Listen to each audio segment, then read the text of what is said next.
বসে বসে time pass হচ্ছিলো না। এর জন্যে পাশে একজন কিন্তু শ্যুট নিয়ে এসেছিলো দেশে যাবে বলে, আর শ্যুট এনেছিলো সবার জন্য, পুরো ফ্যামিলির জন্য। তো আমাকে ফোন করে বললো আসো দেখে যাও। তারপরে দেখতে গেলাম, আর দেখতে তো ভালোই লাগে বলো, জামা কাপড়টা দেখতে কোন মেয়ে ছেলের না ভালো লাগে, তো আমারও খুব ভালো লাগে। এর জন্য কিন্তু জামা কাপড় দেখতে চলে গেছিলাম। আর এগুলো ছিল মানে সালোয়ার স্যুট, কী বলে, পিস পিস, চুড়িদারের পিস যেটাকে বলে। তা ও দেশে যাবে, এর জন্য সবার জন্য, ওর ফ্যামিলিতে যে যে আছে সবার জন্য কিন্তু এই পিস নিয়ে যাচ্ছে। কেন কে কেমন পরবে না পরবে সেই হিসাবে বানিয়ে নেবে।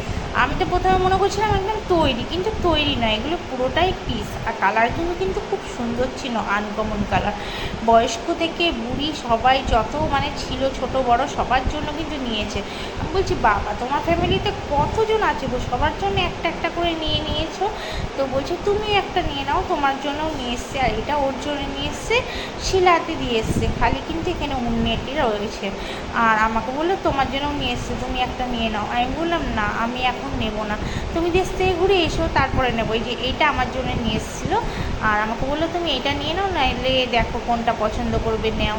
আমি বলছি দেখছি, কিন্তু আমি এখন নেবো না, তুমি দেশে যাচ্ছ যাও ঘুরে এসো তারপরে নেবো। আমার কিন্তু এই পিন্টুটাই বেশি ভালো লাগছিলো, এর মধ্যে কোনটা আমাকে ভালো লাগবে আমি জানি না। আর আমার মানে চুড়িদার খুব একটা বেশি পরা হয় না।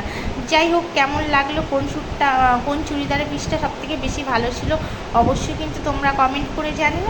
আবার আসছি তোমাদের সাথে নেক্সট ভিডিও নিয়ে। Bye bye friend.